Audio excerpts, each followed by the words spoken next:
¿Cómo haces para encontrar esas oportunidades? ¿Cómo llegas a ellas? Yo, antes de comprar el primero de estos inmuebles para un inversor, visité 111, analicé 72, pasamos casi 40 ofertas y me aceptaron una. Estuvimos fácil 7-8 meses dibujando el modelo, visualizando la misión. Yo todas las semanas procuro inmobiliarias que no conozco, que no tienen ningún retorno a priori, visitarla para conocer otra persona nueva. Nosotros, muchas subastas, vamos sin ver el activo.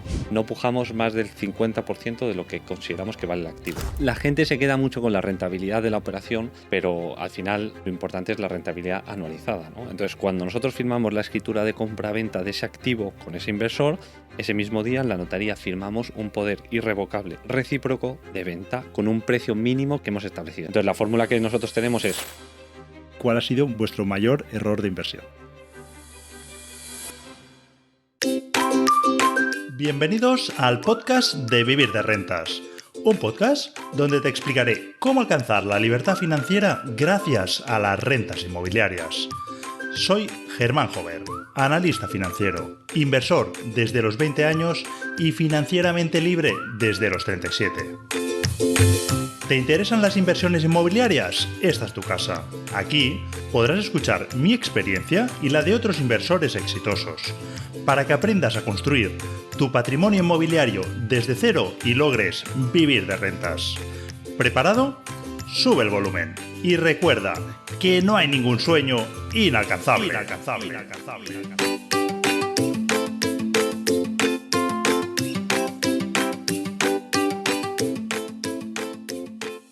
Hola a todos, bienvenidos, bienvenidas a una nueva entrevista del podcast de Vivir de Rentas. Y hoy tenemos el honor y el placer de tener con nosotros a Kino y Andreas. Bienvenidos. Muchas gracias. Muchas gracias, Germán. Bueno, la verdad que es un placer. Andreas ya es un viejo conocido. Estuviste aquí, no sé si fue la temporada anterior o la otra, ya hace un tiempo, años, sí. ya hace un par de años quizá. Y a Kino no había estado por aquí, aunque pues ya hace tiempo que te sigo y he visitado alguna de tus operaciones. Y la verdad que es un placer teneros por aquí, porque además habéis hecho una asociación entre vosotros, estáis haciendo operaciones de flipping house que hablaremos a lo largo de la entrevista, de tickets ya relativamente altos aquí en Madrid y que luego además iremos a ver para grabar algunos vídeos para YouTube. Y os habéis conocido en una quedada de Zona 3, lo cual siempre que me lo recordabais, ostras, me enorgullecía, ¿no? Pensaba, qué chulo esto y por qué no hacer una entrevista y que nos contéis un poco pues cómo ha sido esa experiencia de conoceros y el proceso, ¿no? Porque ya creo que hace un año, si no prácticamente. Sí, más o menos. Sí, efectivamente. Que estáis invirtiendo. Así que bueno, vamos a hablar de esto y muchas más cosas durante la entrevista, pero primero que nada, presentaros quién son Kino y quién es Andreas.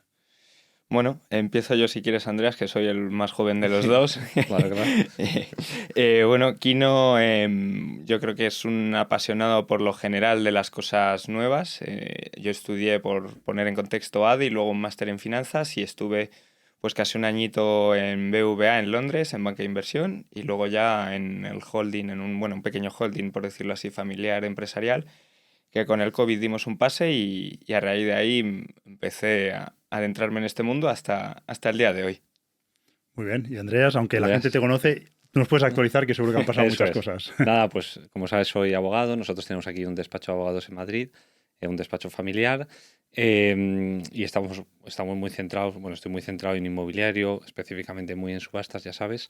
Y bueno, también soy inversor inmobiliario principalmente era a través de subastas, aunque es cierto que bueno, que ahora con la asociación con Joaquín y luego tengo algunos pisos a nivel particular y demás, pues diversificando un poco lo que es mi actividad profesional de la abogacía y la parte de inversora. Muy bien, interesante porque además tienes pisos en alquiler, ¿no? Que decías, Sí. y los flipping house, que al final todos terminamos en flipping house. Sí. Está.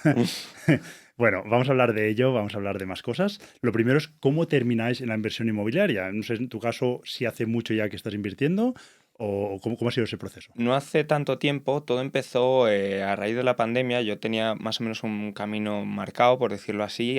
Pues al final la empresa no era enorme, pero no era pequeñita, era un cierto número de empleados y yo tenía un pequeño camino marcado de seguir un poco la estela de mi padre, ¿no? Todo esto cambia, claro, cuando en abril de 2020, pues de repente llega el famoso bichito y pues nos sacudió bien sacudido. Estuvimos 2 años luchando hasta que, bueno, pues conseguimos venderla. Y durante ese periodo sí es verdad que mi cabeza tenía pensado, tienes que tener un plan B, tienes que tener un plan B. Y es donde empecé pues a verme todos los vídeos, pues por ejemplo, que hacías tú, Germán, o que hacía nuestro amigo en común, Pau. Y ahí es donde me empezó a surgir interés, empecé a hacer ciertas cosillas, pero muy a nivel asesorando amigos o familiares con lo poco que conseguía aprender, hasta pues un poco más tomármelo en serio hace apenas 2 años y medio más o menos, donde pues me empecé a centrar a raíz de la sugerencia de una persona en buscar oportunidades para inversores, principalmente en los barrios que vamos a ver hoy los pisos, en Chamberí, El Viso, Salamanca, las zonas un poco, digamos, de Madrid más premium.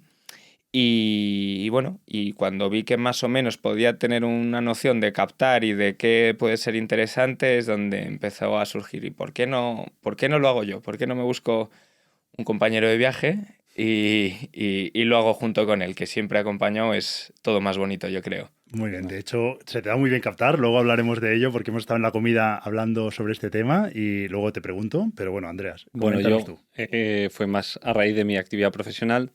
Yo antes de incorporarme al despacho estuve trabajando en un despacho que llevábamos procedimientos de ejecuciones hipotecarias y demás para entidades bancarias, y luego cuando me incorporé al despacho pues nosotros teníamos unos clientes que eran subasteros profesionales, ¿no? Y entonces a raíz de, bueno, yo de esa experiencia previa muy centrado en ejecuciones hipotecarias y en ese trámite judicial, pues me derivaron esos inversores para todos los trámites posteriores a la subasta, incluso anteriores. Y bueno, pues en un momento dado yo veía las operaciones que hacían porque yo les asesoraba a veces previo a la subasta, el posterior hasta la adjudicación y luego la venta también. Entonces veía las operaciones que hacían y entonces empezamos en participación en alguna operación con uno de esos inversores.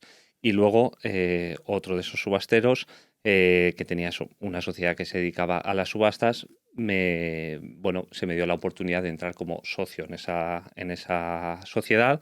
Y entonces, de eso ya hace unos años que estoy de socio en esa sociedad que nos dedicamos a la actividad inmobiliaria centrada en el mundo de las subastas, y luego a raíz de ahí pues ha venido toda la parte de comprar para alquilar y ahora más la parte de flips. Muy bien, y contanos un poco qué es lo que estáis haciendo, sobre todo en la parte de esta asociación, ¿no? Que estamos hablando de flips, y cuál sería el modelo de negocio, cómo trabajáis. Dale, Andrés. Sí, pues bueno, lo que hacemos es, nosotros eso, nos dedicamos a pisos de ticket más o menos alto, rondando el 1.000.000 aproximadamente, y lo que hacemos es, nosotros financiamos una parte de la operación, tenemos un equipo gestor, ¿no? Entonces financiamos el equipo gestor, lo que es nuestra propia sociedad, una parte del proyecto. Luego buscamos un inversor fuerte que financie la mayoría del proyecto y luego damos entradas pues a pequeños inversores que suelen ser de nuestro ámbito cercano, pues con tickets pequeños en cuenta de participación. Entonces, de esa forma aseguramos la operación en el sentido de que tenemos un inversor fuerte. Estamos alineados con él en el sentido de que nosotros financiamos parte de esa operación también, y no tenemos que, al final nosotros tenemos nuestra actividad profesional independiente y no tenemos que estar pues lidiando con gestionar un montón de pequeños inversores para captar, para cerrar una operación. Además, en las operaciones inmobiliarias es verdad que en ese ticket ya no hay que ser tan ágil como a lo mejor en los pisos de 100.000, 150.000 que duran una hora, pero sí que tienes que tener cierta agilidad, y si te tienes que liar a levantar capital, 1.000.000 de euros a base de 20.000, 50.000 euros, pues se complica todo mucho más. Entonces lo hacemos de esa forma. Sí, aparte luego, pues a los dos yo creo que por nuestra forma de ser nos gusta dar una atención que sea, llamémosle personalizada, de poder levantar el teléfono y por mucho que se presente cada 5 o 6 semanas un informe de actualización económico y comercial, pues oye, llamar, José, ¿cómo va? Pues te cuento, mira, hemos avanzado, estamos aquí estancados, o va mejor, o va un poco peor. Y de esta forma, pues como comenta Andreas, con un inversor un poco más institucional, pues lo tenemos más capado a 5, 6, 7, 8 inversores por operación, y que es algo muy manejable entre los dos. Al final es pues cada uno 3, 5, 4, 4 y nos resulta pues darle ese toque amistoso, cercano, familiar, como lo queramos llamar. Muy bien, déjame profundizar un poco en el modelo este de inversores, ¿no? Porque he intuido alguna cosa y ahora me confirmáis si es por eso o no. Compráis el inmueble conjuntamente vosotros con el Ujú. gran inversor, por llamarlo de algún modo. Sí. Se escritura, con lo cual él tiene la garantía de esa operación. Eso es. Y también tenéis la agilidad porque con él ya seguramente tenéis apalabrado el dinero, con lo cual es rápidamente reservar e podéis escriturar prácticamente. Pero luego habéis dicho que abrís tickets pequeños. Entiendo que esa parte es para financiar quizá incluso el ITP o la reforma. Bueno, si quieres Dale. contesto y si no puntualizas tú. Efectivamente, o sea, por ejemplo, nosotros financiamos quizás, pues no sé, entre el equipo gestor, no sé, pues depende de la operación, 10-15%, ¿no? Pues a lo mejor si entra un inversor que financia un 70%, pues queda ahí otro 15% de lo que es todo el proyecto. A lo mejor la compra la cubrimos ya, pero lo que es la parte de la reforma, ITP y demás, pues queda esa parte del capital pendiente de financiar. Entonces esa es la que financiamos con inversores pequeños. Muy bien, tiene mucho sentido. El inversor pequeño también puede participar de esos beneficios y luego el inversor grande tiene esa garantía, ¿no? Es el quien pone el dinero, pero oye, al final siempre tiene el activo y eso siempre estará ahí. Muy bien, interesante. Luego os quería preguntar, bueno, a ti en especial, sobre encontrar oportunidades. Al final es un gran dolor y más hoy en día, ¿no? Un mercado súper rápido. Es verdad, o intuyo, por lo que además acabas de decir, que los pisos de ticket más bajos, que sí que sé cómo está el mercado y ahí es rapidísimo, es el que no corre vuela. Esto ya hace un año o más y era así, pero es que hoy en día ya es una auténtica locura, ¿no? El mercado es hiper rápido. En estos tickets más altos quizás, pues un poco más lento, pero aún así, pues imagino que también hay mucha competencia y más sitios como en plazas como en Madrid, ¿no? Entonces, ¿cómo haces para encontrar esas oportunidades? ¿Cómo llegas a ellas? Yo siempre me remonto quizás al principio. Entonces, al principio, antes de comprar el primero de estos inmuebles para un inversor o para un grupo de inversores, visité 111 porque los tengo apuntados en un Excel, analicé 72, pasamos casi 40 ofertas y me aceptaron una. Claro, en esas 111 visitas ya coges un listado desde APIs, desde freelancers, desde abogados, colegas del sector de Andreas, hasta incluso pues algún portero así que pues haces buena amiga y que te da algún aviso. Todo eso al final es mantener una red de contactos bien amplia, bien al día, y yo creo que la base de eso, que es lo que mucha gente a veces queremos evitar al principio, es, mal dicho, hacer la calle, ¿no? Entonces, si me preguntas, no hay una única fuente, pero por ejemplo, uno de los que vamos a ver esta tarde está captado en Idealista, luego te cuento por qué truco tiene el cómo lo captamos. Pero sí es mucho, por ejemplo, el otro que vamos a ver, el de Fernando el Católico, estará a través de un intermediario un poco freelancer que lo compaginaba con su actividad profesional. Oye, vamos a sacar este activo, vente a verlo, más o menos está en este precio. Y de esa forma, pues, con una red amplia y no cerrándote ninguna puerta al final. Llegan por todos lados. De hecho, me ha hecho gracia con lo que explicabas porque es un poco lo que me ha sucedido a mí, ¿no? En su momento, ya hace muchos años, piqué mucha piedra, me di a conocer por muchos lados y muchos inmobiliarios me conocen y ahora me es relativamente fácil, ¿no? Vivo de esas rentas y es verdad que muchas veces digo, oye, tendría que volver a tirarme a la calle, a volver a hacer contactos porque han cambiado. Muchas veces la gente ya no está en la misma inmobiliaria, bueno, hay rotaciones y demás. Pero sí que es verdad que lo veo, ¿no? Ahora, por ejemplo, mi pareja Laia está picando esa piedra y ella misma me lo dice. Yo a veces veo algún piso y le digo, oye, voy a echarle un vistazo a este. Y ella está cultivando esa red de contactos y poco a poco, al principio es frustrante, pero poco a poco va viendo que va dando sus frutos. Es muy gratificador y sobre todo porque la primera vez que vas sabes preguntar 3 cosas, la segunda 5, pero lo más importante es la respuesta, el por qué sí o el por qué no. Entonces, cuando tú te familiarizas, pues, quizás otro tip que a mí me sirvió mucho, en una zona específica, sabes tu perfil de comprador final, sabes el prototipo de estructura que hay en ese barrio, y entonces de esa forma puedes ir sabiendo qué es lo que busca la gente, qué es lo que tú necesitas y qué es lo que el API quiere de ti como inversor. Puede querer un no, pero un no ¿por qué? Gracias a ese no ¿por qué? Dices, puede decir, ostras, este chico sabe, la siguiente le meto el primero. Y pues muchas veces estas cosas facilitan. Yo, si me permites, Germán, yo todas las semanas procuro inmobiliarias que no conozco, aunque sea una visita, que llamémosla sin servicio, que no tiene ningún retorno a priori, visitarla para conocer otra persona nueva. O sea, cada semana intentas hacer crecer esa red, ¿eh? Todavía. Eso es. Muy bien. ¿Y a las que ya tienes en cartera? ¿Tienes algún sistema en plan cuadriculado de, oye, una vez al mes les contacto cada X tiempo? ¿Cómo haces? Yo más o menos procuro, lo tengo muy arcaico en un Excel, Bueno. pero bueno, lo tengo que procuro cada 3 semanas como mucho ponerles un mensaje de cómo van, de qué tal están. Y luego también, pues oye, a veces cuando analizas oportunidades, muchas veces no tienes claro el a cuánto y a cómo. Pues de esa red siempre hay 4, 5, 6 con los que destacan, que es con los que más relación tenemos y es con los que incluso validamos nuestros futuros precios de venta. muy típico es encontrar ahora en Madrid cualquier cosa casi a 10.000 euros metro cuadrado, pero luego tú te pones a bajarlo a cuánto se cierra y lo mismo estás hablando 6,5, 7, 8. ¿No? Entonces, pues siempre mantener un poco como toda relación. Si queremos que sea una relación no puramente comercial, financiera, sino una relación un poquillo más a largo plazo, hay que cuidarla, ¿no?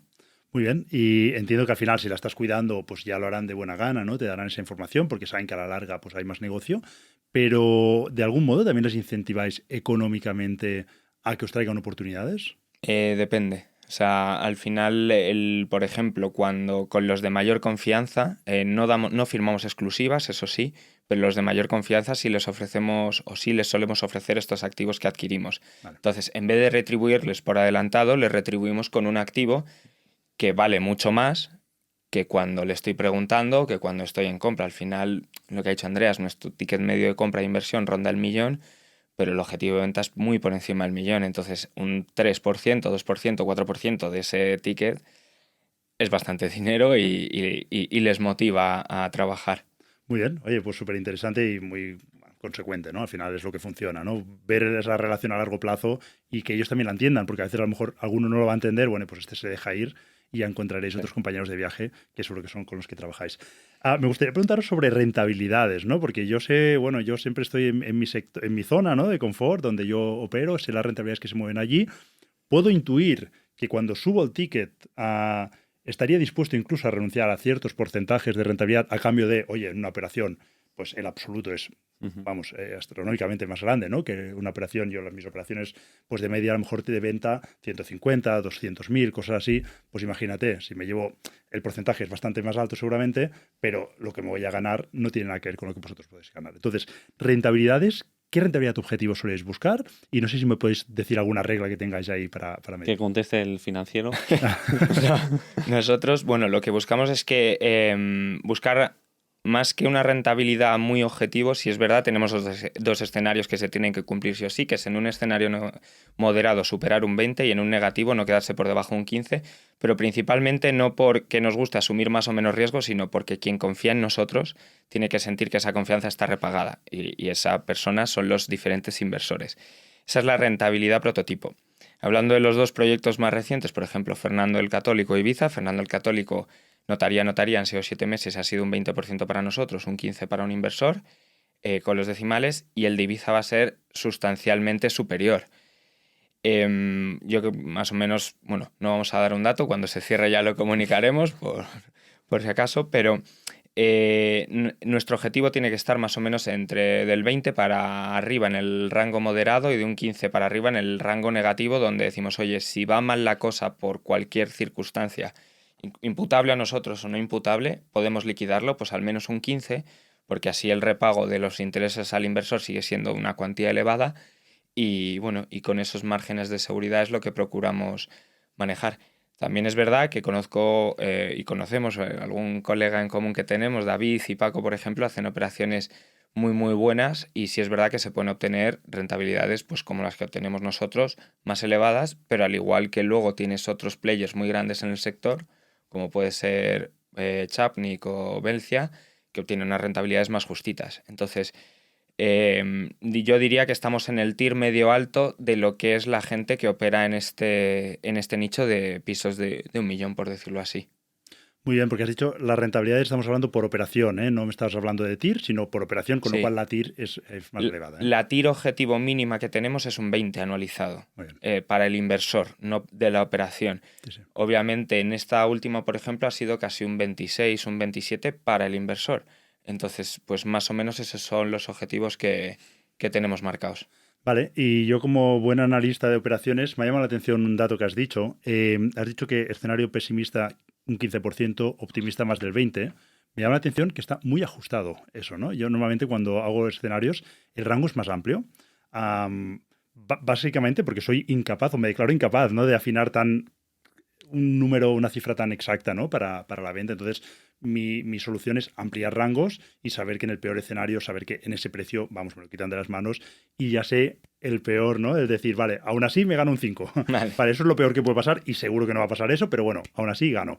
Entonces, ¿cómo ajustáis tanto el precio y cómo estimáis, de hecho? O sea, ¿cómo ajustáis tanto, pero también cómo estimáis esos precios de venta? Vale, yo tengo que al final lo usará mucha gente, es al final cuando haces un full cost hasta la línea de cuánto inviertes, 1.000.000, digamos, dividido entre los metros que tiene el piso, te sale 1 euro metro cuadrado de total inversión. Ese euro metro cuadrado yo lo comparo con lo que hay en el mercado en ese momento y al final ahí tienes diferentes herramientas como puede ser un Better Place, un Casafari o incluso el propio Idealista. Ahora, por ejemplo, un activo que estamos en fase de compra en Chamberí, decimos, oye, full cost, ¿cuánto es? 6.000 euros metro cuadrado, vale.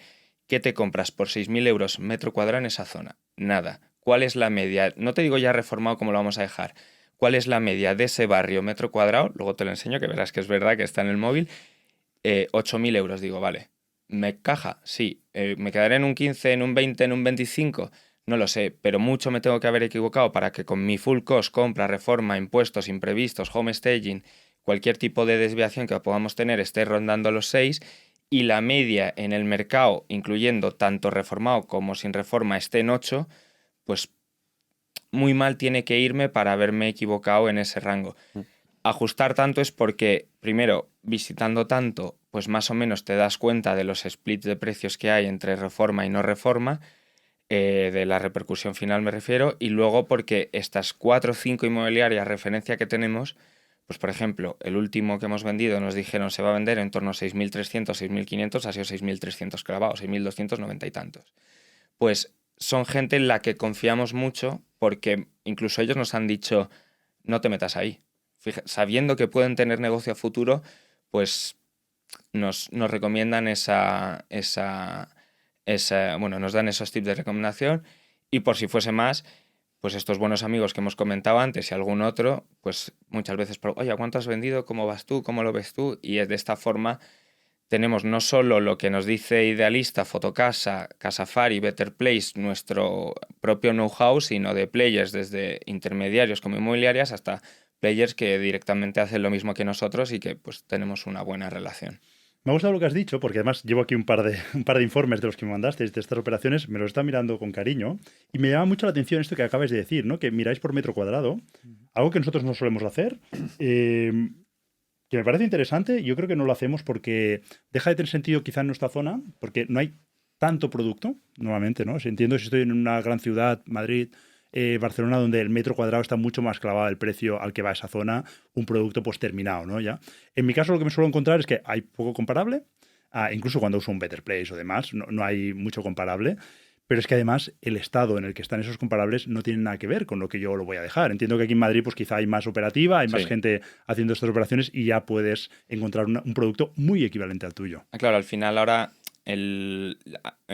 hablando con gente del sector, lo que hemos visto es que promotoras pequeñas y medianas, viendo estas rentabilidades y los riesgos que asumen, se han venido a hacer el flipping house. Entonces sí es verdad que hay competencia del producto reformado, lo cual te sirve tanto para ver contra qué compites y con qué vas a competir. Entonces no es solo la repercusión metro cuadrado, porque por ejemplo un piso puedes ver que tus comparables están a 10.000, pero a 10.000 es muy poco líquido. A nosotros no nos interesa un producto líquido. Nosotros, es otro apunte que quizás podíamos haber dado antes, oye, vamos a por el 20, 25, 30, lo que haga falta, pero si nuestro objetivo prioritario es rotar, si recibimos algo que entendemos que el inversor va a estar contento, que logramos ese 20-25% de tira anualizada y que tiene sentido, pues vamos a rotar.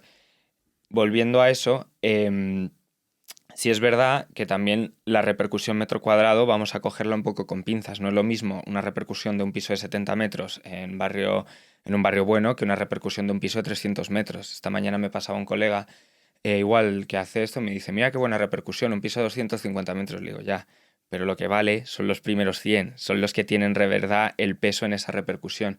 Entonces, sí es verdad, nos fiamos mucho del metro cuadrado, pero también porque no vamos a activos enormes, vamos a activos pues como mucho 160, 180 metros, que entendemos que luego tiene una salida más rápida que un activo enorme. Bueno, al final, ¿qué querías decir? No, No, nada. Al final tiene sentido lo que dices, que está bien usarlo como comparable, pero aplicar también materia gris, ¿no? Que no es una ecuación y listo, porque es receta para el fracaso eso. Muchas veces, y muchos inversores que empiezan, buscan eso, la fórmula, que me digas cómo y ya está. No, hay que pensar. Es verdad que normalmente te puedes ceñir a un patrón, pero hay que pensar y entender el porqué de ese patrón para cuando te lo tienes que saltar, ¿no? Y en este caso, pues coges un piso de 200 metros y ese patrón que servía deja de tener sentido y tienes que aplicar correcciones. O por ejemplo, ahora otro activo igual, 130 metros, hemos sacado un 3+3. Ves pisos en el barrio que son 2+2 en esos mismos metros. ¿Cuál puede tener más valor para un potencial inquilino o un potencial, futuro propietario? Pues quizás el 3+3, el 2+2 Claro. es otro prototipo. Pues entonces también hay que saber jugar no solo con los metros, con lo que tienes dentro y pues aunque nuestros informes nos fijemos o lo llevemos al llano del metro cuadrado porque también entendemos que puede ser lo más sencillo para alguien que no está full day metido en esto, pero sí es una buena referencia, obviamente. Hay muchos intangibles, como tú bien has dicho, Germán, hay que coger todos los máximos que puedas y alguno más que seguro que iremos aprendiendo. Muy bien, y aplicar correcciones luego. Muy interesante. Mientras estamos comiendo, recuerdo perfectamente la imagen cuando estábamos hablando de ciertas operaciones y cómo actuar, ¿no?, en momentos en los que las operaciones se atascan. Y recuerdo que, Andreas, te has puesto casi emocionado de... Yo es que quiero rotar, o sea, no quiero saber nada más. Yo quiero rotar el capital incluso, ¿no? Si nos puedes profundizar, porque me parece muy interesante. Yo tengo una ponencia en la que explico un poco introductoria cómo es el flipping house y hay una slide en esa ponencia que es la rotación del capital es la clave. Y mucho inversor, que yo lo veo además, gente profesional, no entienden eso, se enamoran en su 40% del Excel y pueden estar 2 años ahí con su 40%, mientras el otro por el lado le va adelantando con su 20-25 y lo ha hecho varias veces, ¿no? Sí, al final la gente se queda mucho con la rentabilidad de la operación, pero al final lo importante es la rentabilidad anualizada, ¿no? Entonces, cuanto más rápido seas capaz de rotar ese capital, aunque obtengas una rentabilidad inferior en lo que es la operación, pues si lo consigues rotar 2 veces mientras el otro rota 1, pues probablemente la hayas duplicado o 1,5 veces. Has trabajado más, pero claro, el resultado... Efectivamente. Entonces, también. ese es una de nuestros principales objetivos y es eso, salir un poco por debajo de mercado y rotarlo cuanto antes. Y entonces, una fórmula que utilizamos con eso, porque al final nosotros coinvertimos con un inversor, lo que hacemos es que cuando nosotros firmamos la escritura de compra-venta de ese activo con ese inversor, ese mismo día en la notaría firmamos un poder irrevocable recíproco de venta con un precio mínimo que hemos establecido. Imagínate, pues 1 millón, ¿no? Disculpa que interrumpa la entrevista en el mejor momento. Te voy a robar solo 10 segundos, pero son 10 segundos que podrían cambiar tu vida. Y es que tenemos un club de inversores al que llamamos Zona 3, en el que vas a encontrar infinita formación sobre todas las modalidades de inversión, vas a encontrar todos los recursos y herramientas que te puedas imaginar y también una magnífica comunidad con más de 2.000 inversores en la que nos ayudamos unos a otros. Yo también estoy allí como uno más. Si quieres pertenecer a este club de inversores, te voy a dejar el enlace por aquí abajo o te puedes ir directamente a zona3.club y dejar tu mail por allí, porque el club solo abre 2 veces al año durante 7 días. Y durante esos 7 días es una auténtica fiesta, es una auténtica locura. Muchos inversores deciden formar parte de este club. Así que si tú quieres ser uno de ellos y recibir toda la información cuando abramos puertas con todas las novedades que habremos preparado para ti, sin duda debes dejar el mail en zona3.club. De nuevo te dejo el enlace por aquí abajo. Y ahora sí, disculpa por interrumpirte, seguimos con la entrevista de hoy. ¿Por qué? Porque, mi experiencia como abogado me dice que cuando 2 sociedades o 2 inversores comparten un activo, al final necesitas la autorización del otro para vender. Y si esa persona se obceca en el 24,7% de rentabilidad en vez del 22% en 6 meses menos, pues te bloquea la operación, ¿no? Entonces, la fórmula que nosotros tenemos es, para dar seguridad al inversor, le ponemos parte del activo a su nombre, pero para darnos seguridad a nosotros y a él mismo, nos firmamos ese poder recíproco. Él también podría vender. Si nosotros nos encabezonamos en sacar ese 25%, pero él con un 20%, oye, que la operación está de acuerdo a lo planeado, pues podría vender ese activo y evitar ese bloqueo de la situación. Porque eso, como te digo, mi experiencia como abogado me dice que muchas veces existen problemas en gente que ha coinvertido y si tienes un activo compartido, o sea, es un marrón, porque es que no puedes hacer absolutamente nada, no puedes venderlo, tienes que ir a un procedimiento judicial de división de cosa común y te vas a tirar años con ese activo. Entonces, esa es la fórmula que vemos para darle salida a esta situación. Quizá mal vender tu parte, ¿no? A veces escuchan Sí, estas situaciones, total, es lo que te queda, ¿no? Claro, hay muchas empresas o inversores que se dedican a comprar, pues tú vendes tu 30% del activo, ellos lo compran con un descuento y van a ese procedimiento de división de cosa común que saldrá a subasta y ellos quizás, sobre todo si tienen más porcentaje del inmueble, tienen mucha más capacidad en esa subasta, ¿no? Porque si tú tienes el 70% del inmueble y pujas en una subasta 1.000.000, tú solo tienes que poner los 300.000 del otro, ¿no? Entonces, hay muchas empresas que se dedican a eso e incluso compran participaciones pequeñas, pero tienen un pulmón grande y saben que irán a la subasta y que te comprarán tu activo por debajo de precio. Qué maravilla. De hecho, yo siempre he dicho públicamente que huyo de coger inversiones de inversores porque, bueno, mientras me lo pueda permitir, pues creo que viajo con una mochila más ligera. Es verdad que en Madrid no me lo podría permitir con estos tickets de los pisos que hay aquí, con lo cual tiene mucho sentido. Además, no lo había escuchado nunca. Me parece súper inteligente esto que hacéis con este poder. Para preguntarte un poquito más, para terminar de entenderlo, vamos a poner una situación en la que, oye, no os ponéis de acuerdo, vosotros queréis vender por un 30%, al final el suelo, no hace falta poner cifras, es un 20% de rentabilidad. Vosotros queréis por un 30, creéis que lo podéis vender. ¿Hay algún momento en el que entra en vigor ese poder? O sea, quiero decir, ¿el inversor podría deciros y fastidiaros la operación el día 1, decir, lo vendo por un 20? Creo que es que ahora no recuerdo cómo tenemos los contratos privados, pero creo que es a partir de un determinado momento en el que si la operación no se ha vendido en unos meses determinados, pues es cuando creo que entraba en vigor, pero no lo recuerdo exactamente. Bueno, pero tiene sentido, Sí. ¿no? A mí me suena que era un año y que incluso se daba la opción a la otra parte a comprar algo. Me suena algo así. Sí.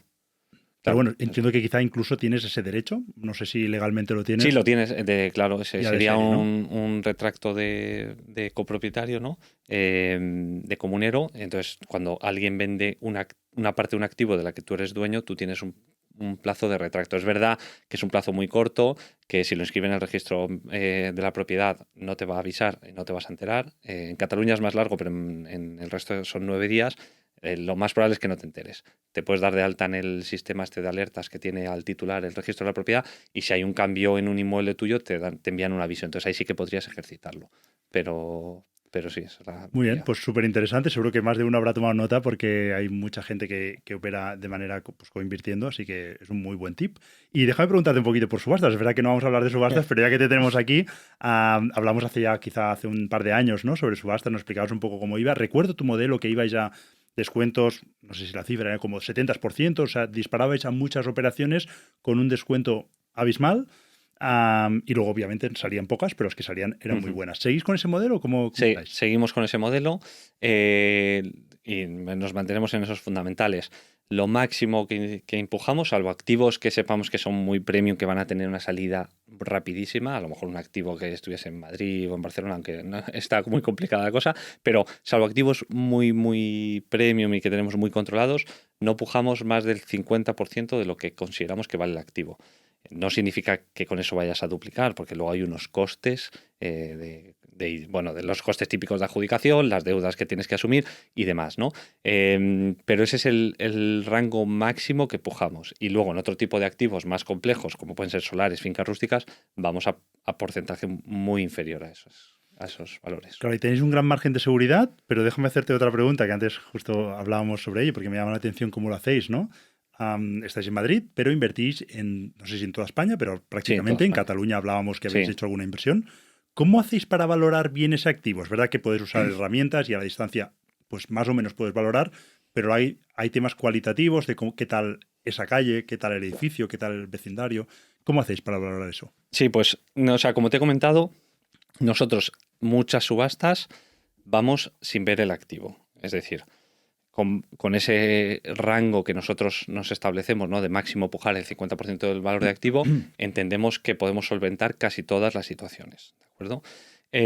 Y cuando son activos, o sea, son pujas que van a ser ya de cierto importe, pues ahí sí que enviamos una persona previamente a valorar el activo, a ver que todo esté bien y demás. Pero la mayoría de las veces pujamos sin acudir personalmente. No es lo recomendable, ni mucho menos para una persona que esté iniciándose, pero al final, como nosotros vamos, o sea, somos 2 socios, vamos él está en Canarias, vamos a pujas en toda España, es inviable visitar todos los activos, porque quizás eso, te comentaba que a lo mejor vamos a 10 o subastas a la semana o así, y si enviásemos a esa persona que va a verlo y demás, tendría un coste tan elevado que no nos saldría, porque como pujamos tan bajo, nos adjudicamos porcentualmente muy, muy pocas subastas, con lo cual al final se te comería el beneficio en los viajes de esa persona que vaya a ver el activo.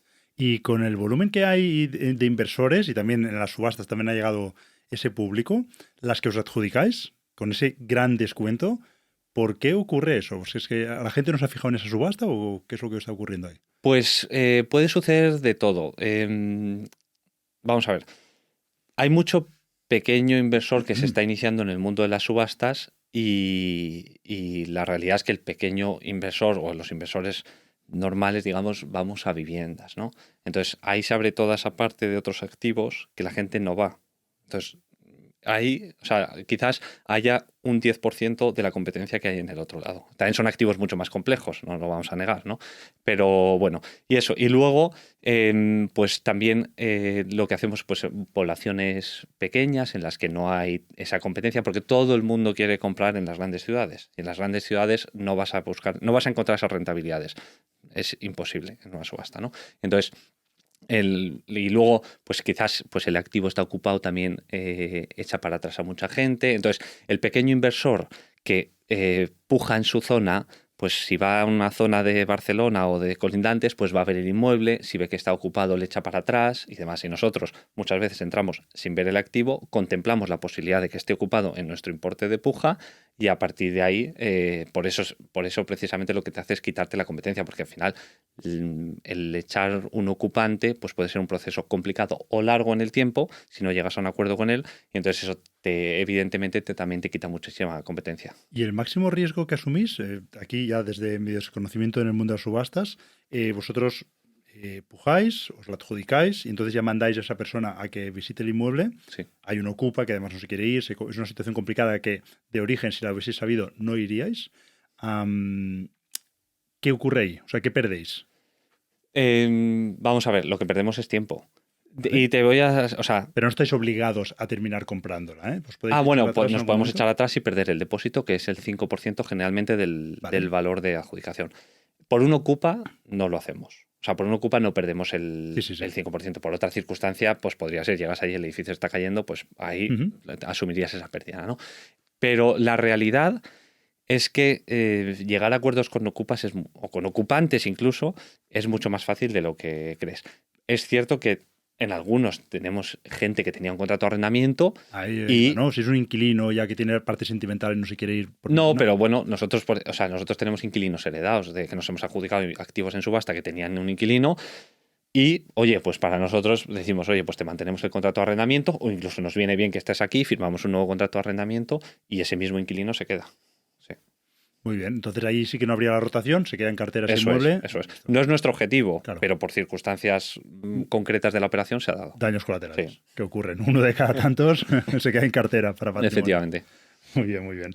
Oye, si podíais empezar hoy en día de nuevo, ¿qué haríais distinto? La pregunta es para los dos. ¿Y cuál ha sido vuestro mayor error de inversión? ¿Doy?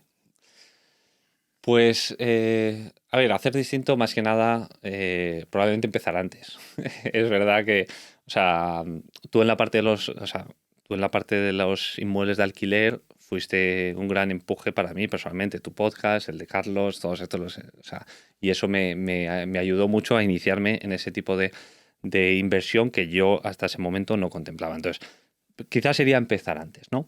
Y en cuanto a errores de inversión, hace relativamente poco publiqué unos garajes que habíamos comprado en subasta. Los adjudicamos medianamente bien de precio. Lo que pasa que era un edificio que tenía muchísimos problemas urbanísticos y demás. Entonces tenía unas derramas brutales. Tuvimos que acabar pagando de comunidad de propietarios más de lo que habíamos pagado por cada una de las plazas de garaje y al final nos quitamos el activo, lo vendimos con pérdidas y ya está. Y esa es una de las razones por las que a mí no me gustan las plazas de garaje, porque las plazas de garaje normalmente la cuota de comunidad de propietarios relación al valor del activo es muy elevada, porque un activo que en la plaza de garaje te vale 6.000 euros, pagas 20 euros de comunidad, pero es que o 15 euros, pero es un inmueble en ese edificio que cuesta 50.000 euros, pues pagas 35 o 40 euros de comunidad. Entonces, ese tipo de cosas que en las subastas hay que tener en cuenta, pues te acaban comiendo la rentabilidad. Entonces, ese sería y la decisión de dejar de ir a garajes. Muy bien. Yo voy a copiar a mi socio también, el empezar antes. Yo creo que al final, y más en el modelo Flipping House, es un efecto bola de nieve que, como hemos estado comentando en la comida, y lo que ha comentado Andreas de la rotación es súper importante y por lo tanto cuanto antes empieces, antes lograrás el objetivo que tengas, sea libertad financiera, sea patrimonio X o bueno, pues o antes habrás tenido recorrido un camino que sin duda vas a recorrer. Para mí el principal error, también hemos comentado algo, es una coinversión al final. Es, bajo mi prisma, una operación que lleva atascada pues un tiempo y que desde, bueno, desde el Excel pues parecía que tenía mucho sentido y luego llevado a la realidad pues ha habido pues unas desviaciones que no estaban muy contempladas y en este caso lo que yo me achaco a mí mismo es haber tenido quizás un poquito más de control en ese punto, ¿no? Y quizás conocer un poco más con quién vas de la mano. En este caso, ese aprendizaje, pues con Andreas hemos empezado poco a poco, aunque pues siempre desde un punto de vista eh, legal, digamos, hemos marcado muy bien las bases, hemos empezado muy poco a poco, conociéndonos, viendo que tenemos el mismo feedback, hablando de la finalidad que queremos hacer los dos, pues al final yo en base a ese aprendizaje, no vamos a llamarlo error, vamos a llamarlo aprendizaje, pues entendía que para mí lo más importante es rotar y sobre todo poder dar en quien confía en mí lo que espera de mí. Y pues bueno, una vez me recibí o sigo recibiendo ese aprendizaje, pues procuro mitigarlo con este nuevo compañero fantástico y bueno, pues quizás ese sería uno de los que más me achaco. Muy bien, pues grandes aprendizajes los dos. Y no os he preguntado por ello, voy a aprovechar ahora. ¿Cómo os conocisteis? ¿Cómo fue el tema? Porque me lo habéis dicho los dos que os conocisteis una quedada. ¿Fue aquí en Madrid? Sí, hablo yo sí Sí, que sí, soy claro. más. Bueno, pues si recuerdas, Germán, viniste a ver un piso Sí, me que acuerdo. hace más o menos un año y al subir tú esa historia, pues debe ser que, lo voy a contar tal cual, Andreas, lo siento, si Sí, te sí, da no, tal vergüenza, cual, no, luego tal cual. ya... Pues al subir a esa historia debe ser que Andreas vio, dije, oye, ¿quién es este? Y resulta que tenemos un montón de muy buenos amigos en común. ¿De fuera del sector o De, del sector? Fuera de del fuera del sector. Ah, sector, de bueno, qué donde nos bueno. hemos criado, pues un De poco... pequeños, sí. Sí, Qué bueno. entonces nunca hemos coincidido con este grupo de amigos los dos a la vez, pero coincide que mi grupo de amigos, los dos vivimos en Madrid, pero de la Sierra de Madrid, es el mismo. Entonces eso generó una confianza ya extra desde el principio de decir, oye, yo podía preguntarle a un amigo íntimo, oye, ¿qué tal es Andreas? Y Andreas haría lo mismo, oye, ¿qué Muy tal es bien. este chico? A los dos nos dieron un feedback positivo y yo creo que eso marcó pues un empiece Ya te relajas un poco. mucho más sencillo. Y bueno, y a raíz de ahí hasta el realmente lanzarnos, pues estuvimos fácil 7 u 8 meses dibujando el modelo, visualizando la misión, todo un plan estratégico hablado. No llevaba papel, pero sí con una misión un poco en común que tenemos los dos. Bueno, y con la cabeza, no sé si quieres añadir No, no, algo. no. Es así. No, no, reflejado en un pacto de socios y ya está. Es lo que iba a decir. Bueno, eso Antes lo es. iba a decir, Digo, Eso es, Andrea eso seguro que lo tiene atadísimo Sí. esto, ¿eh? Sí. Muy bien, muy bien. Genial, oye, pues me alegra un montón y además lo hacía justo para animar a la gente que vaya a estas quedadas. No hace falta de zona 3, en zona 3 hacemos muchísimas. Si no es de zona 3, oye, apúntate. Cuando a mí me preguntan consejos que daría a la gente cuando empieza, oye, vete a una comida, júntate con gente del sector que llevan más camino que tú, porque, oye, no solo por las sinergias que pueden salir como la vuestra, que es espectacular, sino ya porque puedes inspirarte, puedes ver cómo los otros lo hacen. Porque si te quedas en el incluso en ver las noticias o ver lo que dicen en algún foro de, ostras, es que esto, la inversión inmobiliaria, el otro día subí yo un vídeo, me veía muchos mensajes de la edad de oro de la inversión inmobiliaria ha terminado, ¿no? Y yo pensaba, joder, pues esto lo pensaba yo en 2012 cuando hice mi primera inversión, que decían, claro, los años dorados ya han acabado. Y lo reflexionaba yo a raíz de los mensajes, que había unos cuantos que lo apoyaban ese mensaje. Y digo, yo en 2012 pensaba eso también y qué pena no haber comprado más, aparte de un piso que compré ahí suelto, ¿no? Y no haberme vuelto loco ahí comprando, ¿no? Que fue luego con el tiempo. Obviamente los tiempos van cambiando, no quiero decir que ahora vaya a ser la edad dorada, pero ¿por qué no?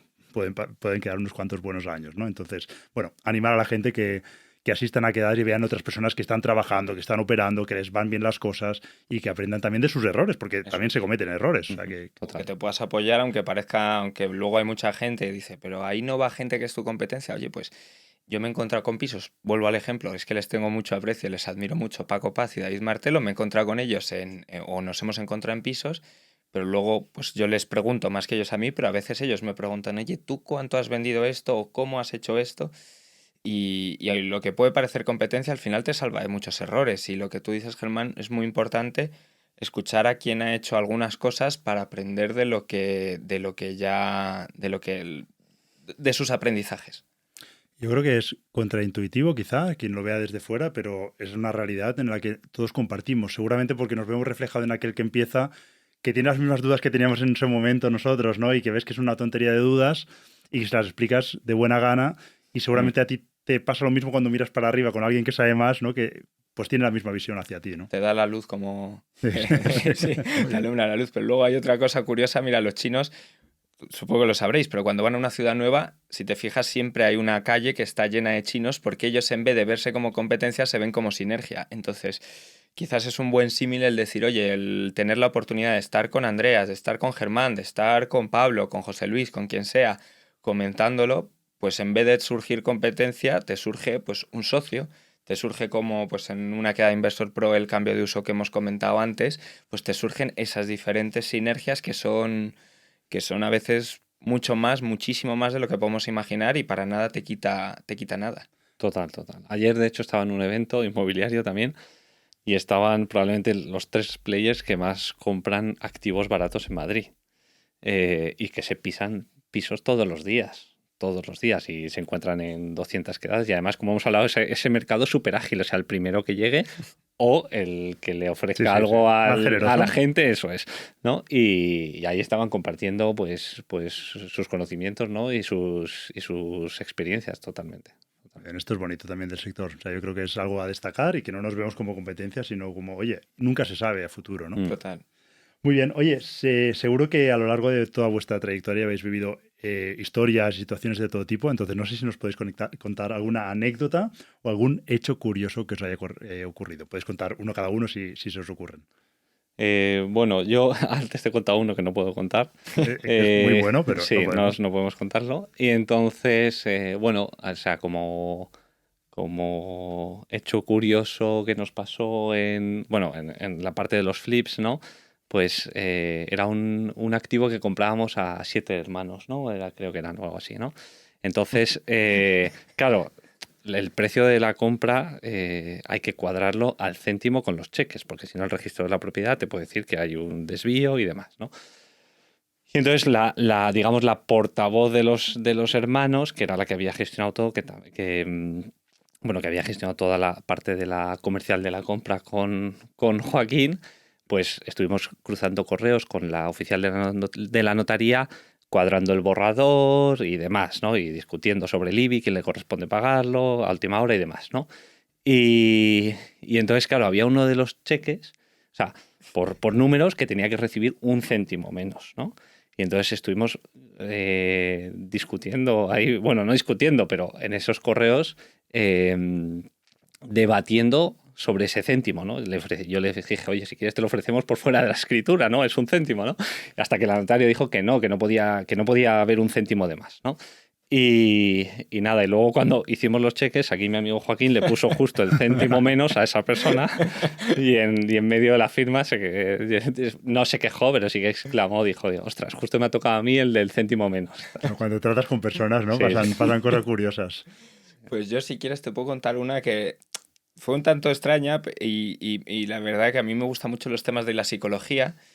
Era una pareja que se estaba divorciando y le dije a la API, tenía confianza con él, le dije, oye, ¿te importa? ¿Te fías de mí que vaya a negociar con ellos? Y me vi en una situación de estar hora y media sentado entre el marido y la mujer, a uno a cada lado. Al final acabaron discutiendo entre ellos y me sentía como el niño de 12 años mirando la discusión, intentando mediar. Llegamos a un acuerdo de precio. Al salir, debe ser que siguió la discusión y llegó otra persona que ofreció 10-12 mil euros más, 10-12 mil euros más en un piso 800. Y se lo quedó otro, pero fue una situación un tanto extraña donde pues intentas empezar, pues oye, pues yo vengo, quiero ayudaros, sé que para esto vosotros es un trámite, porque no es cómodo, intentas hacer un poco esa psicología, pero me salió rana y acabé 1 hora y media entre una discusión que no merecía. Y luego no cerraste. Luego no cerré, además era un buen activo en la zona de Trafalgar. Lástima. Bueno, al final, cuando tratas con personas, muchas operaciones, pues suceden estas situaciones. Oye, me gustaría preguntaros una pregunta ya más personal, y es ¿por qué invertís? No sé si habéis hablado antes que trazasteis incluso un plan, ¿no? de conjuntamente, o si me queréis responder en base a ese plan o incluso individualmente, ¿por qué invertís? Yo, si quieres, el plan lo que tenemos es la idea, oye, darle volumen a esto, pero no un volumen desmesurado. Yo una cosa tras el COVID que viví es no quiero estructura en mi empresa o en mi negocio, o la mínima. A nosotros lo que nos mató fue el tener una estructura grande y el tener pues al final unas nóminas a final de mes pues que no sabes cómo pagar. Entonces rehuimos de eso y evaluando un poco, oye, ¿cuánto podemos absorber siendo nosotros dos y una tercera persona, pues por ejemplo José Luis para reformas o cualquier persona, una tercera persona, cuánto podemos absorber sin tener esa estructura? Más o menos lo tenemos cifrado en función del volumen de activos entre 5 y 10 millones. Más de ahí yo creo que sí que se nos puede complicar porque al final no es solo lo que podemos absorber en dinero y en operaciones a la vez, es en mantener esa atención de, oye, de llamar al inversor uno para decirle, mira, mandarle un vídeo, poder quedar a tomar un café con él. ¿Por qué invierto? Pues sinceramente empezó siendo lo que yo veía como un plan B, salvación o, pues mantener un poder adquisitivo y la verdad que últimamente es que me lo paso pipa. Me encanta ir a las visitas, me encanta llamar a los agentes con los que tengo buena relación, me encanta llamar a Andreas cuando tengo o tenemos, mejor dicho, un problema o cuando tenemos una alegría. O sea, por ejemplo, el activo este que veremos luego que hemos vendido, pues le llamé, no me lo cogió y rechacé una oferta que era buena, pero luego por suerte nos hicieron una contraoferta por 15.000 euros más y le dejé ahí y le dije, oye, que te rechazó la oferta. Pues esos momentos, si tienes una persona que, oye, pues que es tu socio, pero que luego tienes una buena relación, son muy bonitas y yo creo que, pues como tú haces con Laia, yo no lo hago con mi pareja, pero lo hago con una buena persona a mi lado, se disfruta mucho y no sé si me he ido por los cerros de Úbeda, No, pero pero No, se sí, entiende. O sea, sí. te compensa, ¿no? Todo el me esfuerzo. O compensa sea, mucho. Sí, yo suscribo lo que dice Joaquín. A mí el sector inmobiliario siempre me ha gustado mucho. Yo no me considero experto ni muchísimo menos. Yo soy abogado y lo que hago es apalancarme en el conocimiento de expertos como Joaquín, mi socio de las subastas y demás, ¿no? Y entonces, luego la parte de los pisos que tengo comprados para alquilar los tengo con mi pareja, ¿no? Entonces yo tengo un negocio de abogacía que llevamos muchos años, que es un negocio que va bien, pero sí que, oye, tengo ahí pues un plan B, ¿no? O unos ingresos extras y sobre todo que es algo que me gusta y aunque, como digo, no soy una persona que domine que domine el mercado inmobiliario, ni mucho menos, lo que hago es me apalanco en el conocimiento de otros para una cosa que me gusta mucho y que lo considero como una buena inversión. curioso, ¿eh? Que digas que no dominas el mercado inmobiliario. Es que iba a decir yo que es demasiado humilde en No, este de verdad. punto. O sea, Pero... puedo dominar la parte jurídica del inmobiliario, Bueno, ya, pero analizas inmuebles también. Te has pero no, o sea, la parte esa más de análisis del mercado y tal, Ya. no tengo ese perfil tan financiero como Bueno, pero al final vosotros. cada uno se le da Sí, mejor una cosa. sí.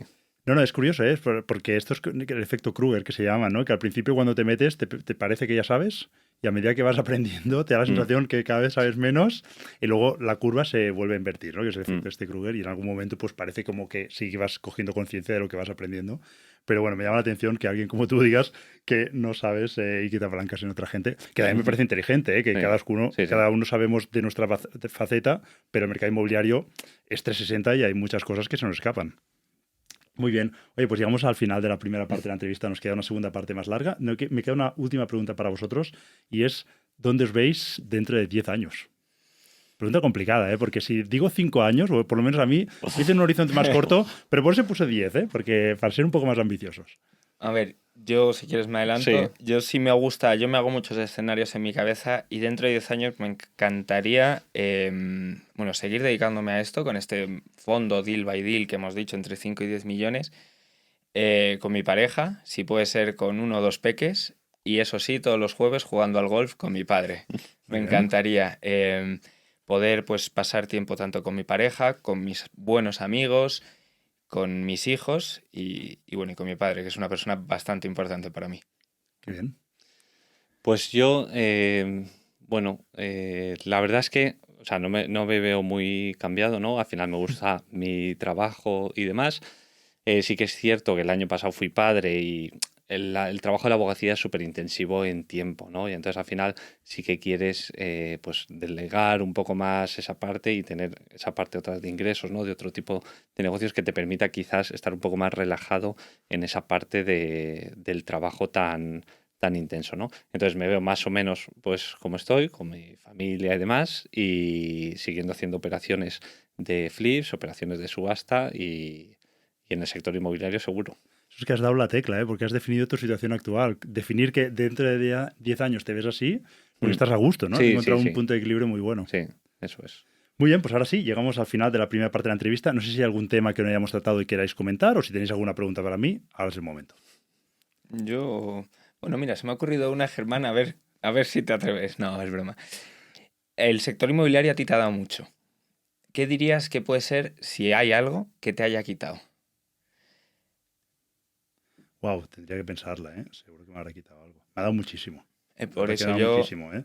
No solo el sector inmobiliario que también, sino el Quizá- hecho de haberme expuesto, ¿no? Dentro del sector inmobiliario y me ha permitido conocer mucha gente. Privacidad, venga, por ejemplo. Que es algo, a ver, es bonito, ¿eh? Porque no eres un famoso y vas por la calle y te va conociendo la gente, pero sí que es verdad que, bueno, pues yo soy de la zona de Tarragona, vamos a PortAventura, donde muchas veces me conoce gente, nos saludan, lo cual seguid haciéndolo porque me gusta mucho y no es constante, pero alguna vez me ocurre. Pero sí que se ha producido alguna situación accidental en la que he visto que había más gente de la que yo pensaba que me conocía y nos Ya. saludaban, con lo cual ya nos planteábamos la situación de, ostras, hay veces en las que estamos en nuestro entorno privado, aunque estemos en público, ¿no? Y que Ujú. probablemente hay gente que nos conozca, ¿no? Por decir algo eso, pero es verdad que me compensa mucho más el haberme expuesto y haber conocido gente, pues socios que tengo ahora en la promotora inmobiliaria que he podido conocer ahora, conocer gente como vosotros y muchísima más gente, ¿no? Mañana vamos a una quedada aquí en Madrid, donde hay muchísima gente que he conocido, que admiro. Sé que hay mucha gente a la que ayudo montando estas cosas, pero también me ayuda a mí, porque veo gente como vosotros, de la que aprendo y me nutro y además que me lo paso bien. O sea, que es como que Sí. es mi pasión y el poder ver gente que está en mi nivel o incluso por encima, ostras, a mí me motiva muchísimo. Es como, a ver qué hacéis, tal, escúchame, quiero escuchar y contadme todo, ¿no? Si me permites yo por tu respuesta, no la doy como válida, pero no, es fantástico. Y Le he dado la enhorabuena por lo que vuelta, has ¿eh? montado. Le he dado la Sí, vuelta. sí. No, pero me ha quitado la privacidad. Te a lo mejor No, decir algo, pero pero me como tú compensa. dices, Germán, al Compensa. final, si la gente que te saluda es educada, Sí, no, no. Y yo creo que en mi tono yo no soy de polarizar y la gente que No. no tengo hate, seguro que habrá alguno que caiga mal, ¿no? Pero no es el perfil de que tengo a 50% de gente que me odia y 50%... No, que es más o menos yo creo que soy siempre bastante correcto y no genero ese hate. Vale, pues ahora sí, llegamos a la última parte y si me lo permitís, es una batería de preguntas en la que durante, bueno, como máximo en 3 minutos, el reto es hacerlo en menos de 3, tenemos un reloj ahí que veamos todos. Y si me lo permitís, se lo voy a hacer a Kino porque a ti ya te Claro. entrevisté la otra vez y ya te hice esas preguntas. Con lo cual, cuando tú me digas, yo miro el reloj y empiezo a disparar. Venga, pues cojo aire. Vamos ¿Sí? a por ello. Venga, vamos allá. ¿Vives en propiedad o alquiler? Alquiler. Una ciudad que recomendarías para invertir en inmuebles. Madrid. ¿Alquiler o flipping houses? Flipping houses. Sin duda, ¿eh? ¿Qué es lo que más valoras de una persona? Pues yo creo que la honestidad. La honestidad y el que cuando le mire a los ojos sepa que me está diciendo lo que de verdad pasa. Muy bien. ¿Con qué persona, famosa o no, viva o no, te gustaría tomar un café y hablar con él? Esta, como me veo muchas entrevistas, tenía pensado dos. Te voy a decir primero la mainstream. Hay una persona que admiro mucho en lo general y te diría Cristiano. No por la parte futbolística, sino por la parte mental. Una persona que siempre ha querido ser el mejor y ha estado 5 o 6 años a la sombra de Messi, como luego pues se ha mantenido currando, trabajando para seguir siendo el mejor o de los mejores. Y esa parte mental me encantaría poder conocerla más de cerca. Y la otra es mi abuelo, que compartía muchas aficiones con él, pues económicas y de negocios. Y ya si no me estoy alargando mucho, tenía una promotora constructora y entonces el poder contarle, abuelo, que estoy Mira. como tú aquí dentro, pues me hubiese gustado. Qué bueno, te viene la sangre, muy bien. ¿Tienes alguna manía que te caracterice? Sí, el irme a dormir lo más temprano que puedo, aunque luego nunca lo cumplo. Muy bien, ¿te cuidas? Sí, procuro. ¿Cómo? Pues lo primero, mira, incorpora hace poco el ayuno intermitente, hay mucho pro y cons acerca de, a mí me sienta fantástico, procuro hacer ejercicio 3 días a la semana, aunque no siempre puedo, 3-4 días, y luego la comida, pues no soy una persona muy estricta, pero sí procuro comer bastante bien. Venga, ¿gimnasio o pasear? Ambas. ¿Libros o series? Ahora mismo por tiempo, audiolibros. ¿Y me recomiendas uno? Mira, el último que me he leído es el de Split the Difference de Chris Voss, el del FBI. Ah, muy bien, lo tengo por ahí. Sí, sí. ¿Cómo le has dicho el título? Te lo paso luego porque no sé si lo he dicho bien, pero es, Split the Difference, creo que es. ¿Cómo conseguir un no o algo así, no? Sí, Algo del no. Sí, era algo en castellano. Lo tengo por ahí en la biblioteca. ¿Película favorita? Dos. El indomable Will Hunting y El Rey León. ¿Vale? ¿Me recomiendas un restaurante que no me pueda perder? Vale, no es muy conocido, está en la A2, camino a tu zona, se llama El Brasero de Don Pedro, una carne espectacular. ¿Qué es para ti la felicidad? Hacer lo que quiero rodeado de quien quiero. ¿Y el éxito? La visión que tenía el día de mañana, poder cumplirla y si no, pues el día de hoy poder hacer este tipo de cosas con gente como Andreas y disfrutar de mi pareja, amigos y padre. Y por último, ¿qué sueño te gustaría cumplir? 10 segundos. Pues lo que te he contado. Es que ahora mismo me has pillado ya, esa no me la esperaba tanto. Te he metido ahí presión, pero es que lo vi al palo y digo, venga, va, voy a ayudarle. Muy bien, oye, enhorabuena a los dos. Rompe la barrera del no, Sí, libre, eso ¿no? es, ¿Correcto? sí. Vale. Oye, la verdad que ha sido un placer charlar con vosotros. De hecho, ahora nos iremos a grabar también en esos 2 pisos que tenéis ahora mismo en cartera y que publicaremos en YouTube. Y nada, oye, lo único desear que hayáis estado cómodos a lo largo de la entrevista. Un placer, Germán, como siempre. Salvo la última pregunta, todo perfecto. Muchas gracias, Germán. Muy bien, oye, no sé si queréis decir dónde os pueden encontrar, por si alguien quiere contactar con vosotros. Sí, supongo que pondrás las redes y demás. Yo soy Andrea Ruiz Gómez. Si me puedes buscar en todas las redes sociales, ahí aparezco. Y yo, bueno, Kino_Merino en Instagram. De momento tampoco estoy haciendo nada muy público, pero bueno, por ahí colgamos cosillas. Venga, pues pondremos las 2 redes por ahí. Muchas gracias. A ti, Germán. Hasta aquí el capítulo de hoy. Si te ha gustado, puedes compartirlo entre tus contactos y además dejar algún comentario o una valoración positiva. Y recuerda que puedes suscribirte en vivirderrentas.net y recibirás un aviso cada vez que publiquemos un nuevo artículo o un nuevo podcast.